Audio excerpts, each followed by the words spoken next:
Ethan Ward had lived alone on his quiet ranch for so many years that even the wind seemed to know his routines.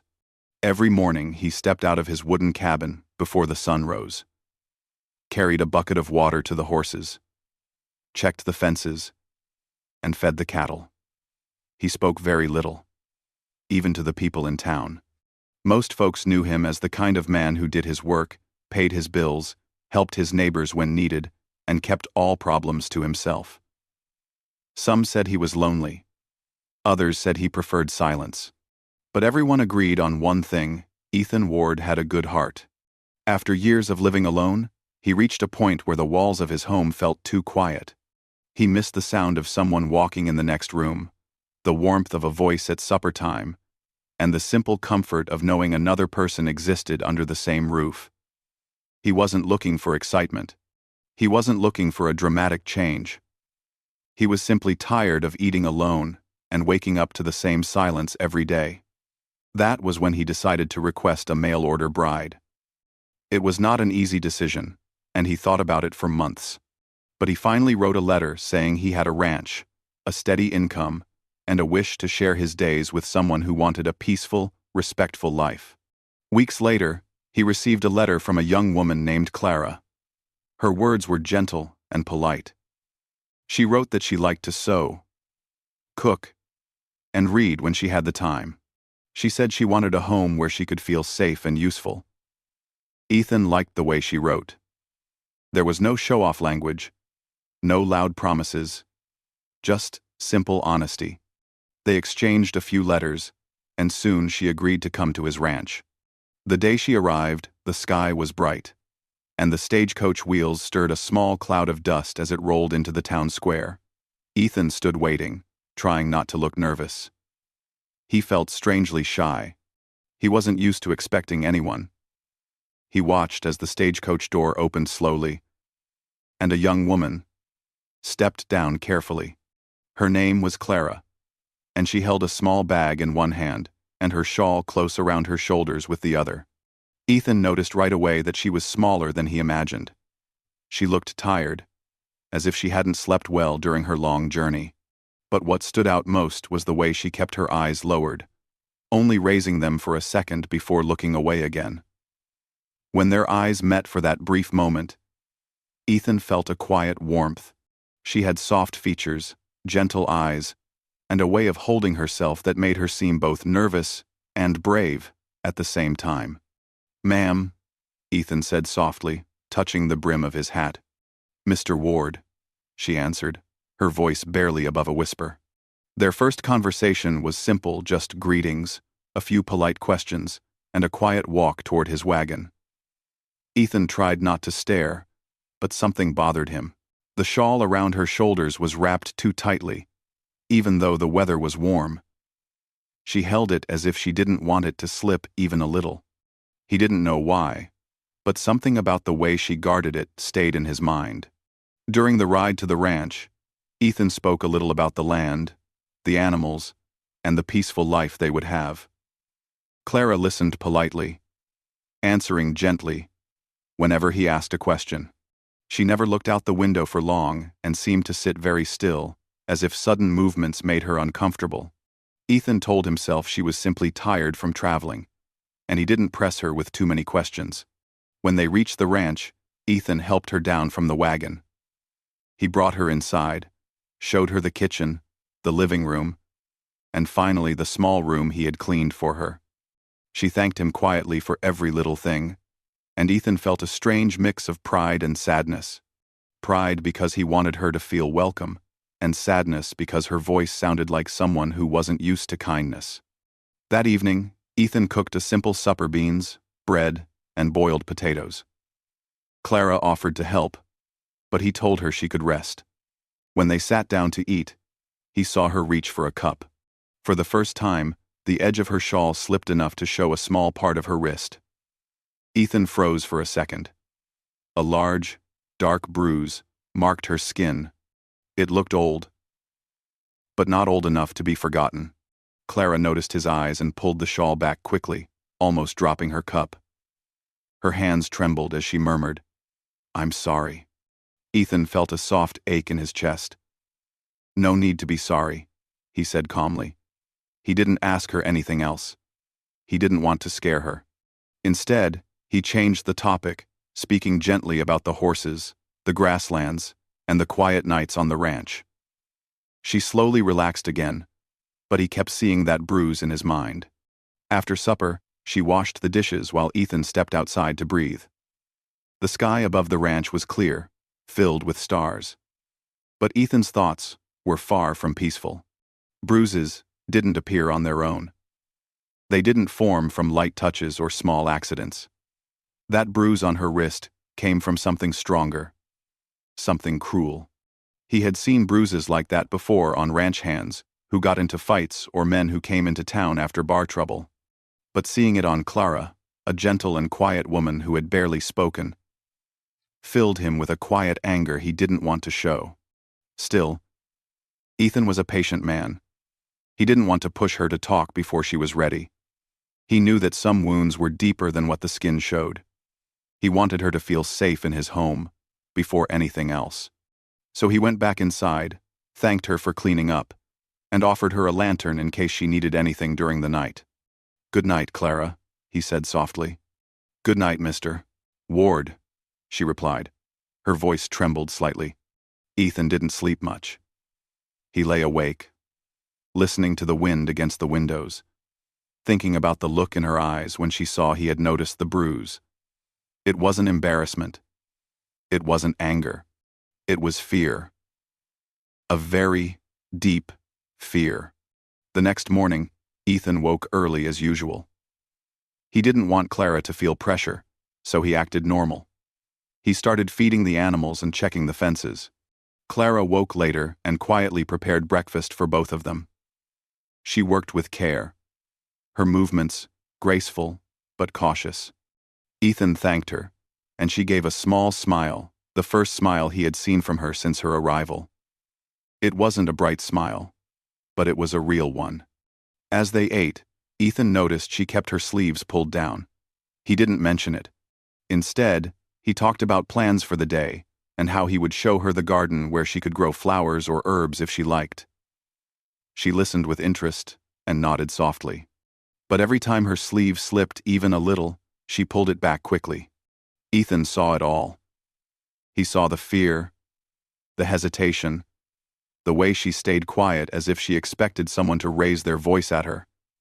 He knew she was hiding something painful. Later that afternoon, Ethan saw her carrying water from the well. The bucket looked heavy, so he walked over to help her. When he took the bucket from her, her sleeve moved again, and he saw another bruise on her forearm. Lighter, older, but still there. Clara stepped back instantly. "I'm fine," she said too quickly. Ethan didn't touch her, didn't move closer. She looked up, surprised. I'm not used to that," she whispered. Ethan gave her a calm, steady look. "You're safe here," he said quietly. Clara lowered her gaze, her eyes shining slightly, as if she was fighting back tears. She nodded once, then went inside to prepare supper. As she walked away, Ethan stood still, the bucket in his hand, the weight strangely light compared to the heaviness in his chest. He didn't know everything yet, but he knew enough. Someone in her past had hurt her.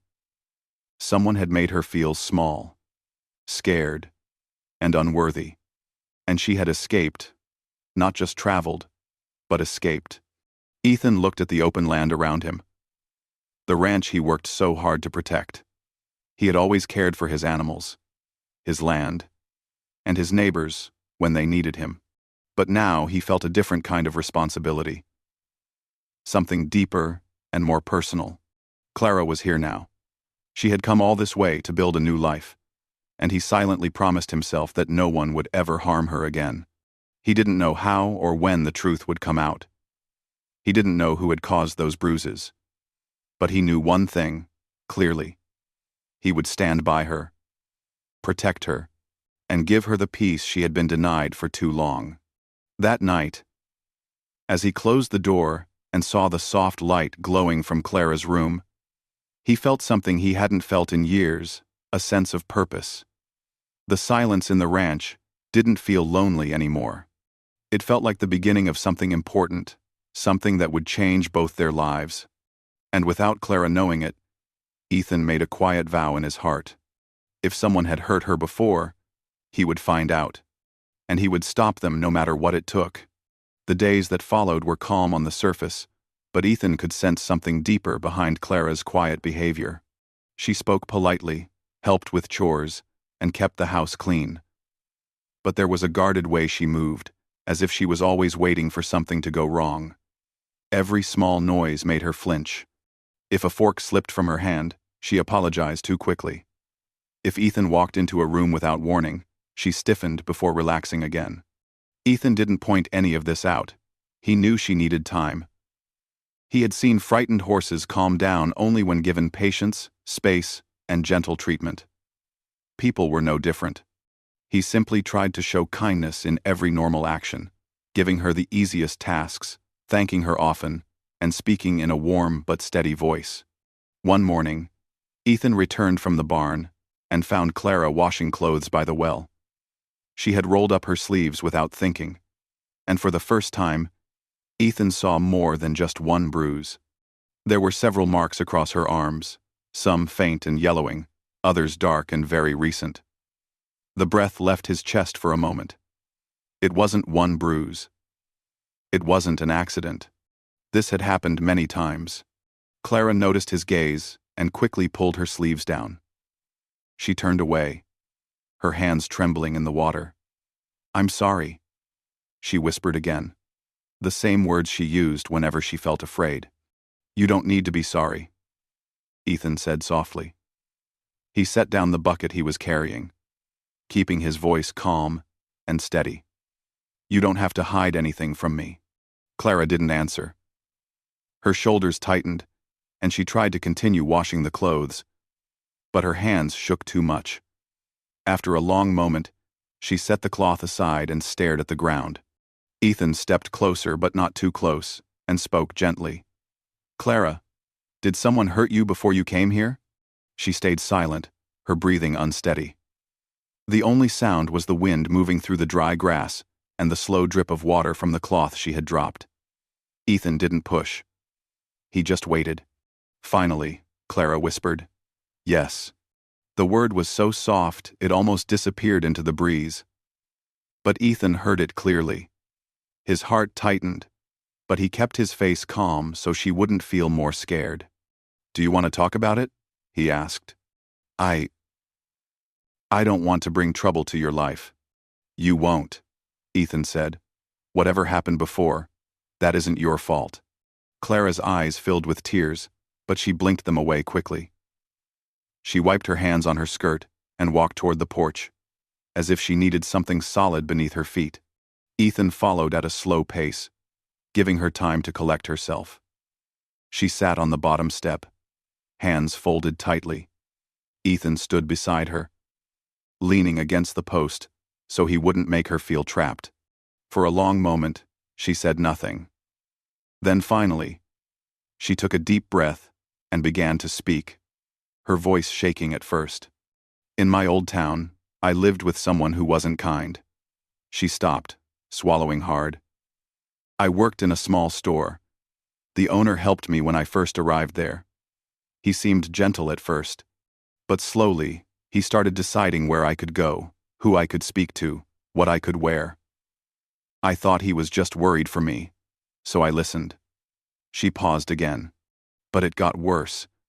If I disobeyed—" Ethan kept still, his jaw tightening slightly, but his voice stayed calm. "You don't have to tell me everything." She shook her head. "I need to. You deserve to know the truth." Her hands twisted together. "He said I belonged to him. He said I had no right to leave. Every time I tried to argue, he shouted. And when words didn't work, he used force." Ethan's hands curled into fists behind his back, but he didn't let the anger show on his face. Clara wasn't telling him this.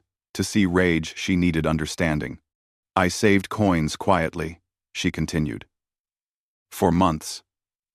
I wrote letters secretly, too. When you sent the money for the journey, I hid it under the floorboard. I left early one morning before he woke up. I didn't look back. I knew if he found out, he would come after me. She finally met Ethan's eyes, and in her gaze he saw fear mixed with shame she didn't deserve to carry. I'm sorry I didn't tell you in the letters, she whispered. I thought you wouldn't want someone with problems like me. Ethan shook his head slowly. Clara, you came here looking for peace. Nothing about that is wrong. She pressed her lips together as tears slipped down her cheeks. She wiped them quickly, embarrassed. Ethan wished he could say more, do more. But he also knew that overwhelming her wouldn't help. You were brave to leave, he said quietly. Not everyone can do that. Clara stared at her hands. I didn't feel brave. I just felt desperate. Desperate people don't cross half the country alone, Ethan replied gently. Desperate people stay. Brave people run for a better life. The words made her take a slow breath, as if they gave her a bit of strength. As the morning sun rose higher, they sat together in silence.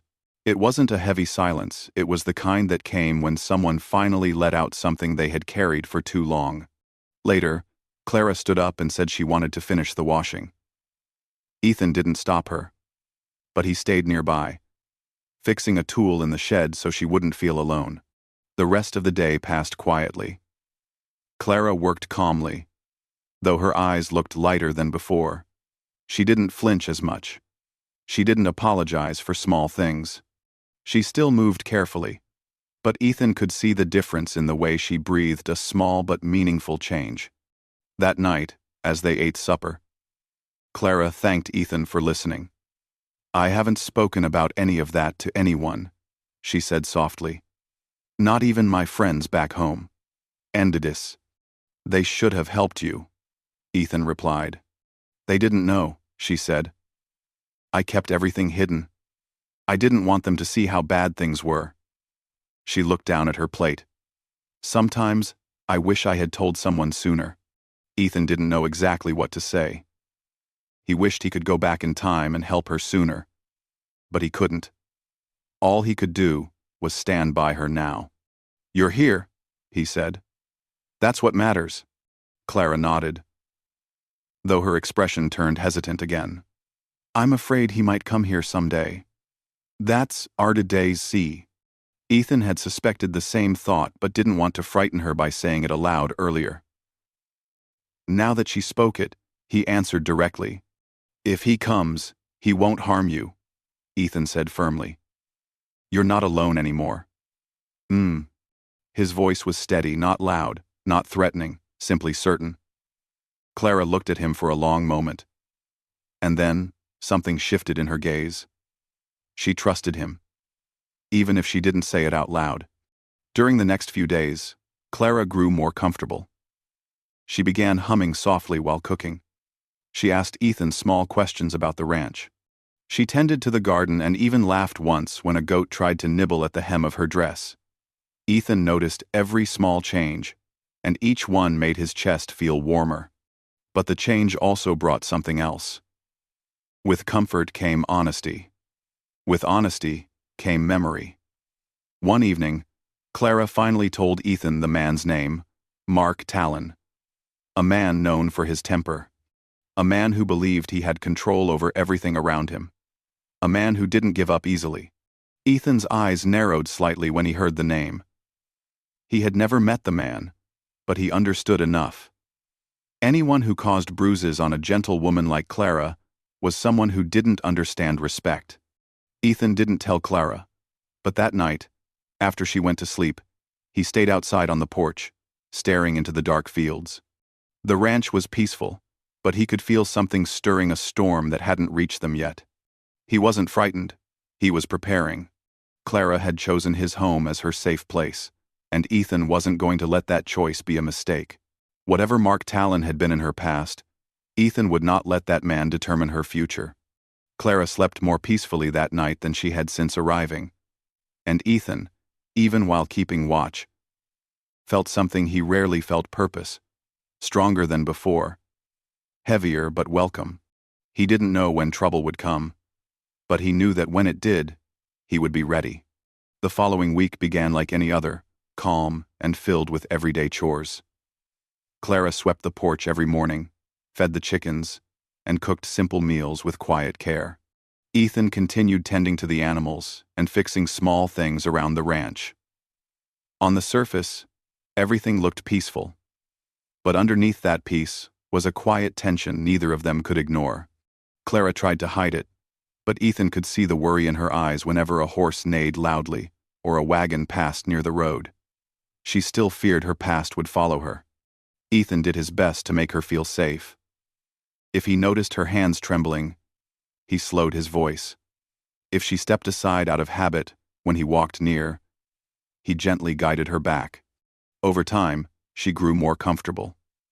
She started asking questions about the ranch, about the nearby mountains, about the small river behind the property. Once, she even asked if Ethan had any favorite stories from childhood. Ethan was not talkative by nature, but he answered honestly, enjoying the sound of her voice when she listened. Each day, Clara opened up a little more. She laughed softly at silly moments, like when a cow stepped on Ethan's hat or when a chicken tried to sneak into the kitchen. She hummed while cooking and sometimes stood on the porch to watch the sunset. Ethan often found himself pausing just to look at her. She brought a warmth to the ranch that he didn't realize he'd been missing. But peace never lasted long in places where trouble was determined to find its way. It started with whispers in town. Ethan went to buy supplies one morning, sugar, flour, and a new rope, when he noticed people staring at him more than usual. Some whispered behind his back. Others nodded politely but with a stiffness he didn't understand. When he reached the general store, he finally heard why. A drifter at the counter said in a loud voice, "There's a stranger in town. Says he's looking for a runaway woman. Claims she owes him." Ethan's body turned still as stone. "What's his name?" he asked, keeping his voice calm. The drifter shrugged. "Talon. Mark. Talon."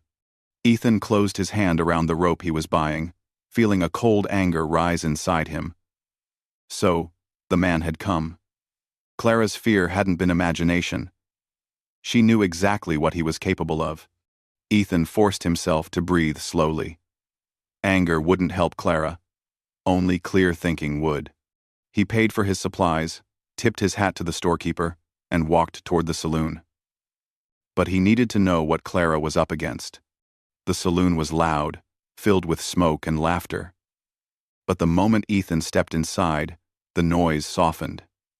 People knew Ethan Ward. He didn't drink much, didn't fight, and never came into the saloon unless necessary. Today, his presence carried weight. At a table near the bar sat a broad-shouldered man with rough hands and a hard expression marked Talon. He was talking loudly to anyone who would listen. Ethan walked toward him calmly, each step steady and firm. "You're looking for someone," Ethan said. Mark Talon glanced up with a smirk. "Yeah. You know where she is?" "It depends who you're talking about," Ethan replied, voice cool. Mark leaned back in his chair. "Pretty little woman, left without permission. She belongs to me." He took a slow sip from his glass. "Someone said she came this way." The room grew quieter. A few men shifted uncomfortably. Ethan felt the heat rise in his chest, but kept his tone steady. "No one belongs to you," Ethan said. "If you're talking about Clara, she came here because she wanted a safe life." Mark laughed loudly. "Safe? She ran from responsibilities. She ran from me. She ran from fear," Ethan said sharply. "And fear isn't something she should go back to." Mark's smile faded. He stood up, stepping close enough for Ethan to smell the faint whiskey on his breath. "You must be the cowboy she wrote to," Mark said, voice low. "You think she's innocent? You don't know anything about her or about me." "I know enough," Ethan answered. "Leave her alone." Mark's eyes narrowed, and he leaned in. "Or what?" Ethan didn't raise his voice. He didn't move his fists. He simply stared back with a firmness that made several men in the room tense up. "You're not welcome on my land. You come near her, and I'll take it to the law," Ethan said. Mark scoffed. "Law? You think the sheriff cares about a runaway woman and a mail-order arrangement?" "I think the whole town cares," Ethan replied, glancing around. And to his surprise, several townspeople nodded slightly. Some shifted closer to him. Mark's jaw tightened. He hadn't expected resistance.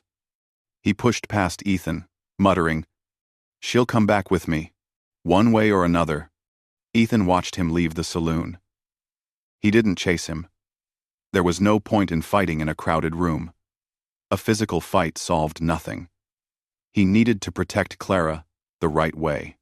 When Ethan returned home, Clara was tending to the garden. She looked up, smiling softly at him, but the smile faded when she saw the seriousness in his eyes. "Ethan, something happened?" He didn't lie. "Mark Talon is in town." Clara dropped the small watering can she was holding. Her face went pale, her breath shallow. She stepped back as if the name itself had hit her. "He's here," she whispered. Ethan stepped forward, raising his hand slightly not to touch her, but to show he meant no harm. "He won't come near you. I went into town. I told him he has no claim, no right. And people heard it." Clara shook her head. "You don't know him. He won't give up." "Neither will I," Ethan said firmly. Clara pressed a hand to her chest, trembling. Ethan waited silently until she calmed a little. She finally looked up at him with eyes full of fear, but also something deeper trust. "What did he say?" she asked. "He thinks he can take you back." Ethan answered honestly. "But I don't care what he thinks. You're safe here." Clara breathed shakily and nodded. She looked toward the field, as if expecting Mark to appear any minute. Ethan saw her fear and wished he could remove it instantly. But healing didn't happen overnight. Later that evening, neighbors arrived at the ranch, 2 ranchers and an older woman from town. Word had spread. People were concerned. They didn't know all the details, but they knew enough to understand Clara needed support. "We're with you, Ethan," one man said. "Talon's causing trouble already. If he comes here, we'll stand with you." Ethan nodded gratefully. Clara stood behind him, surprised that strangers were willing to help her. She had never experienced that before. Night fell, and Ethan sat on the porch with his rifle leaning against the post. Not in his hands, not ready for violence, but there, as a silent promise of protection.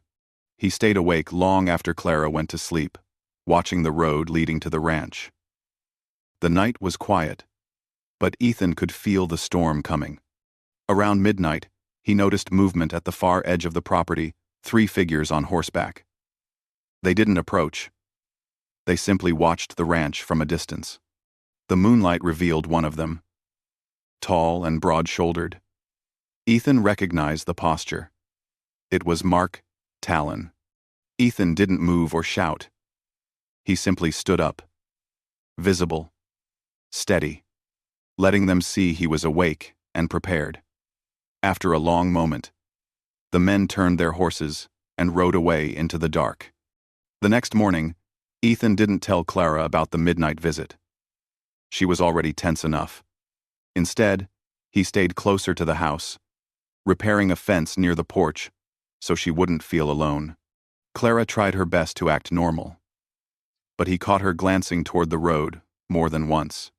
By afternoon, Ethan finally spoke. "Clara, he's angry, but he's losing support. People here see the truth, even without knowing all the details." Clara nodded, though her hands still trembled slightly. "I didn't expect anyone to care," she said softly. "Back home." Everyone ignored it. "This isn't back home," Ethan said, "and you're not alone anymore." Clara looked at him with eyes that held gratitude, fear, and hope all at once. She stepped closer, only half a step, but enough to show she trusted him more now. As evening came, Ethan knew the confrontation wasn't over. Mark Talon would return. A man like him didn't accept losing control easily. But Ethan also knew something else. This time, the town wasn't on Mark's side. This time, Clara had people who believed her. And this time, Ethan was ready to stand between her and the man who had caused her so much fear. The storm was coming, but Ethan wasn't afraid. He had something worth protecting, and he would face whatever came next with quiet strength. The next morning began with an uneasy calm, the kind of silence that made Ethan feel as if the entire land was holding its breath. Clara moved quietly around the kitchen, preparing breakfast, though her hands were not as steady as usual. She tried to smile whenever Ethan spoke, but he could see that her mind was somewhere else, somewhere darker, filled with the fear of what might happen. Ethan didn't push her to talk.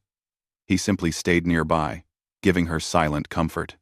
After breakfast, he went outside to check the fences, but he stayed close enough to the house so Clara would see him if she looked through the window. Every few minutes she did, her eyes following him with a mixture of worry and reassurance. His presence made her feel safer. By noon, Ethan noticed riders approaching the far end of the property. His heart tightened, but he stayed calm. 3 horses again, just like the night before. As they came closer, Ethan recognized the tall figure leading them. Mark Talon. He rode with confidence, as if he believed no one could stop him. But today, Ethan was ready. He turned toward the house and called for Clara. She came out quickly, fear already in her eyes at the sight of the riders. "He's here," she whispered. "I know," Ethan said. His voice remained steady, giving her strength. Before Ethan could step forward, 2 wagons appeared on the road behind Mark. When he looked closely, Ethan realized they weren't with Mark. They belonged to townspeople. Several men and women climbed down, including the sheriff, the general store owner, the blacksmith, and even the old woman who had brought soup for Clara earlier in the week. Clara stared in disbelief. Why did they come?"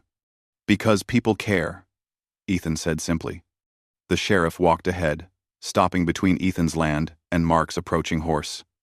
Mark pulled his horse up sharply, annoyed that someone stood in his way. "We need to talk," the sheriff said. "There's nothing to talk about," Mark replied. "She belongs to me. I came to take her back." Before Ethan could speak, the sheriff raised a hand. "There's been enough trouble." He reached into his coat and pulled out a stack of papers. Legal documents, sealed with stamps. "You marched into town, claiming you had some kind of right over her. So, we did our job. We sent riders to your town to ask questions, and we got answers." Mark frowned, confused at first, then angry. "What answers? Those people are fools." She ran. "I want her back." The sheriff didn't move. "You didn't come here because you care for her. You came because you couldn't stand losing control." He lifted the papers. "We have statements from people in your town. Witnesses who saw the way you treated her. Women who were afraid of you. 2. They came here this morning to speak." 2. Ethan turned his head slightly and saw 2 women stepping down from one of the wagon's women he didn't recognize. They looked nervous, but determined. One of them stepped forward, her hands shaking, but her voice firm. "He did the same to others," she said. "We stayed quiet for too long. We heard Clara left and found safety. We knew we had to come. No one should fear him anymore." Mark's face turned red with anger. "They're not," the sheriff replied calmly. Clara stood behind Ethan, trembling. She had never expected someone from her old town to come all this way to speak the truth. She felt weak for a moment, overwhelmed by emotions she couldn't even name. Mark dismounted angrily, pointing a finger toward Clara. "She owes me. She lived under my roof. She worked for me." Ethan stepped forward, not aggressively but with sure, steady confidence. Mark glared at him. "You think you can take her from me?" "I didn't take her from you," Ethan said. "She left on her own. She came here by choice, and it's her right to choose her own life. Clara stepped forward slowly, standing beside Ethan. Her voice wavered at first, but she forced herself to speak.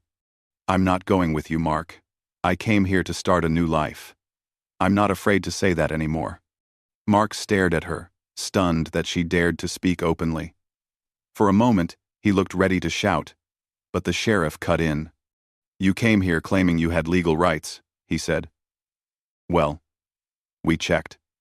You have none. What you did to her wasn't just wrong. It was enough for charges back in your town. Mark stiffened. Charges? Yes, the sheriff said. And you'll be coming with us to answer to them. Mark tried to step back toward his horse. But two deputies who had arrived silently came up behind him. He jerked his arms away, but he wasn't escaping. Not today. Clara watched with wide eyes as Mark was restrained. She didn't smile. She didn't look triumphant. She simply looked relieved, like someone who had finally woken up from a long nightmare. Mark turned toward her one last time, his expression confused and bitter. You think you're safe now? You think this cowboy protects you? Clara opened her mouth, but Ethan spoke first. She doesn't need someone to own her or control her. She just needed someone to treat her with respect. Clara looked up at Ethan then, her eyes soft with gratitude. Mark was led toward one of the wagons. The sheriff climbed in after him, nodding to Ethan. We'll take him back and handle the rest. He won't be coming back. When the wagons left, the townspeople stayed a few minutes longer, offering Clara kind words and gentle encouragement. Some apologized for doubting her earlier. Others said she was brave. Clara listened quietly, overwhelmed but grateful. Eventually, everyone left, leaving Ethan and Clara alone on the porch. Clara sat down slowly, breathing deeply as if she could finally fill her lungs with fresh air. Ethan sat beside her, giving her space, but staying close enough to show he was there. I didn't expect any of that, she said softly. I didn't expect people to stand with me, or those women to come, or anyone to believe me. People surprise you sometimes, Ethan said, especially when the truth comes out. Clara looked out at the open land. For the first time since she arrived, she didn't look over her shoulder. She didn't watch the road. She didn't hold her shawl too tight. She simply breathed. You protected me, she said quietly. Ethan shook his head gently. You protected yourself first. You left. You asked for help. I just stood beside you. She turned to him, her expression soft and strong at the same time. Still, you stood there even when he tried to twist everything. You didn't doubt me. I never could, Ethan said. Clara smiled, then a real smile, warm and steady. It was the first smile he had seen from her, without fear hiding behind it. Days passed, and Clara grew more at ease. She walked around the ranch with confidence. She planted flowers near the porch. She cooked meals without trembling hands. And sometimes, she and Ethan talked until the stars came out, slow conversations filled with quiet understanding. Word spread through town about what happened. People respected Ethan even more and treated Clara with kindness. No one whispered anymore. No one doubted her. The whole town changed the way they handled such situations, realizing that silence only protected the wrong person. One evening, Clara stood beside Ethan on the porch, watching the sunset paint the sky in soft colors. The wind was gentle, warm, carrying the scent of earth and grass. Clara let the peaceful air fill her chest. I feel safe, she said softly. I never thought I would feel this again. Ethan nodded. You're home now. Clara looked at him, her eyes warm, grateful, and hopeful for the future. She didn't say anything more. She didn't need to. Her silence was peaceful, not fearful. The ranch, once quiet and lonely, now felt complete. And Ethan knew, without needing to speak it aloud, that protecting Clara had not only changed her life, it had changed the entire town. and it had changed him as well.